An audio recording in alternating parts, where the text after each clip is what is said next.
FS Speed News. కేంద్ర మంత్రి కిషన్ రెడ్డి జూబ్లీహిల్స్ నియోజకవర్గంలోని రహమత్ నగర్ డివిజన్లో అభ్యర్థి దీపక్ రెడ్డికి మద్దతుగా ఇంటింటి ప్రచారం నిర్వహించారు. రాబోయే ఉప ఎన్నికల నేపథ్యంలో ఆయన స్థానిక ప్రజలతో భేటీ అయ్యి బీజేపీ అభ్యర్థికి ఓటు వేయాలని కోరారు. మానవ సమస్యలు, పరిసరాల అభివృద్ధి, స్థానిక సంక్షేమ కార్యక్రమాలపై ఆయన ప్రజలతో చర్చలు జరిపారు.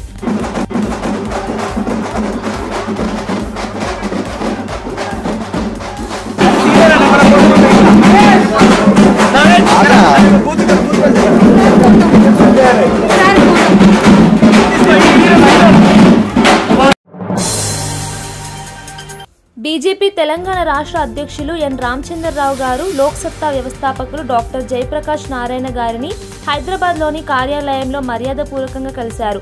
ఈ సమావేశంలో రాష్ట్ర రాజకీయ పరిస్థితులు, పరిపాలనా సంస్కరణలు, ప్రజా ప్రయోజన అంశాలపై స్నేహపూర్వక చర్చ జరిగింది. ఇద్దరు నాయకులు ప్రజల సంక్షేమం, రాజకీయ మార్గదర్శకత, వ్యూహాత్మక పరిష్కారాల గురించి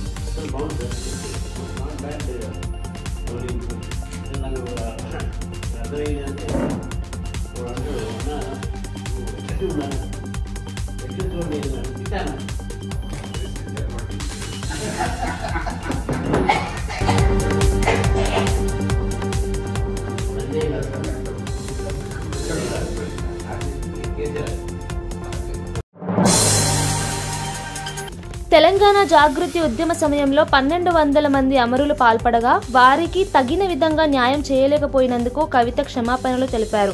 ఇప్పటి వరకు 580 మంది అమరవీరుల కుటుంబాలకు మాత్రమే ఉద్యోగాలను ఇచ్చినట్లుగా ఆమె చెప్పారు.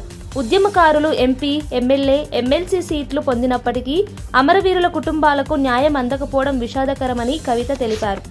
కానీ ఇవాళ నేను మనస్ఫూర్తిగా అమరవీరుల కుటుంబ సభ్యులకు, అమరవీరులకు, తెలంగాణ ఉద్యమకారులకు చేతులెత్తి నమస్కరించి క్షమాపణ కోరుతా ఉన్నా.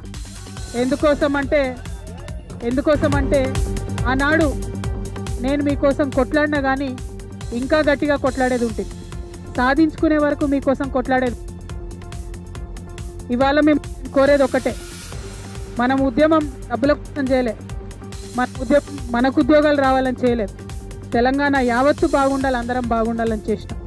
కాబట్టి ఇవాళ ఇక్కడ ఈ పవిత్రమైనటువంటి గడ్డ సాక్షిగా, ఈ అమరవీరుల స్తూపం సాక్షిగా నేను ప్రమాణం చేస్తూ ఉన్నాను. ప్రతి అమరవీరుల కుటుంబాలకి, 1200 మంది కుటుంబానికి ₹1 కోటి ఇవ్వాలని ఈ ప్రభుత్వాన్ని నేను డిమాండ్. మాజీ మంత్రి హరీష్ రావు ప్రకారం కేసీఆర్ ఆదేశాలతో జోర్డాన్లో చిక్కుకున్న 12 మంది తెలంగాణ వలస కార్మికులను స్వదేశానికి రప్పించేందుకు పెద్ద ప్రయత్నం చేశారు. అప్పులు తీర్చడం, జీవిత ప్రాణాల రక్షణ కోసం వలస కార్మికులు గల్ఫ్, జోర్డాన్, ఇజ్రాయెల్ వంటి దేశాల్లో ఏజెంట్ల చేతుల్లో చిక్కి ఉన్న సమస్యకు కేంద్ర, రాష్ట్ర ప్రభుత్వాలు సానుకూల స్పందన ఇవ్వలేకపోవడంతో హరీష్ రావు గారు స్వయంగా సమస్యని పరిష్కరించారు. పిల్లలు చెప్తా ఉన్నారు, జోర్డాన్లో ఎంబసీ, ఇండియన్ ఎంబసీ ఆఫీస్కు ఎన్నిసార్లు మొరబెట్టుకున్నా స్పందన రాలేదు అని. రాష్ట్ర ప్రభుత్వానికి ఎన్ని విజ్ఞప్తులు చేసినా ఇవాళ రాష్ట్రంలో ఉండే ప్రభుత్వం కూడా స్పందించలేదు అని ఆ పిల్లలు వాపోతా ఉన్నారు. ఇవాళ ప్రభుత్వాలు మన పిల్లల్ని మనం కాపాడుకోవడం మీ బాధ్యత. ఇవాళ 2 ప్రభుత్వాలు మొద్దు నిద్రపోతే బీఆర్ఎస్ పార్టీ ఈ 12 మంది పిల్లల్ని కాపాడి స్వదేశానికి తీసుకురావడం జరిగింది.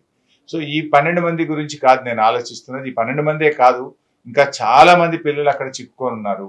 ఇప్పటికైనా రాష్ట్ర ప్రభుత్వము, ఇటు కేంద్ర ప్రభుత్వం స్పందించి ఇలాంటి పిల్లలు, కష్టాల్లో ఉన్నటువంటి భారతీయులను, తెలంగాణ బిడ్డలను తిరిగి స్వదేశానికి తీసుకొచ్చేటువంటి బాధ్యతను, చర్యలు తక్షణమే తీసుకోవాలని చెప్పి నేను రాష్ట్ర, కేంద్ర ప్రభుత్వాలను డిమాండ్ చేస్తా ఉన్నా. ఇవాళ రేవంత్ రెడ్డి చాలా మాటలు చెప్పాడు ఎన్నికల ముందు, గల్ఫ్ సంక్షేమ బోర్డు పెడతానని.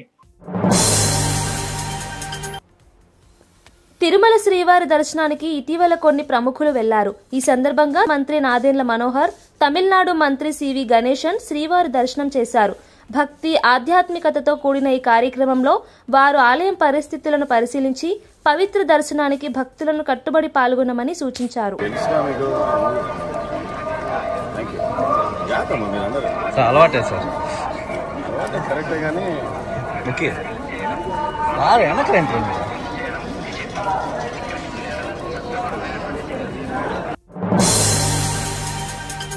ఓటమి తర్వాత ప్రజలకు ఇచ్చిన మార్పులు ఏమిటి అని దేవినేని ఉమా ప్రశ్నించారు.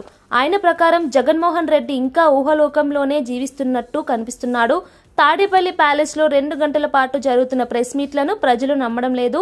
ఆర్డర్లు, అసత్యాలు, నకిలీ కుంభకోణాలతో పూర్ణమైన పాలన జరుగుతోందని దేవినేని ఉమా చెప్పారు. ఆలోచన విధానంలో మార్పు రాల, చిన్న పెద్ద లేకుండా ఈ రోజు కూడా ముఖ్యమంత్రి చంద్రబాబు నాయుడు గారిని నోటికి అద్దు అదుపు లేకుండా మాట్లాడుతూ ఉన్నాడు. జ్ఞానం తెచ్చుకోవట్లేదు. మరి లండన్ నుంచి వచ్చారు, రాగానే ప్రెస్ మీట్ అన్నారు. ఏం ఉద్ధరిస్తాడా, ఏం చెప్తాడా అని అనుకున్నారు అందరూ. బుద్ధి మాత్రం మారలేదు. అతని ఆలోచన విధానమే మారలా. 11 సీట్లు ఎందుకు ఇచ్చారు, శాసనసభకి ఎందుకు వెళ్ళలేకపోతున్నాను, ఎందుకు భయపడుతున్నాను, ఇవాళ నిస్సిగ్గుగా మాట్లాడుతూ ఉన్నాడు, ఎదురుదాడి చేస్తూ ఉన్నాడు. ఇవాళ నీ ఓటమికి ప్రధాన కారణం కర్నూలు బస్సు ప్రమాద ఘటనను కొనసాగిస్తూ తెలంగాణ రవాణా శాఖ అప్రమత్తమైంది. ప్రైవేట్ బస్సులపై విస్తృత తనిఖీలు చేపట్టడం ప్రారంభించారు. ముఖ్యంగా విజయవాడ హైవే, బెంగళూరు హైవేపై ఆర్టీఏ బృందాలు వాహనాల ఫైర్ సేఫ్టీ, మెడికల్ కిట్లు, డ్రైవర్ లైసెన్స్లను పరిశీలించారు.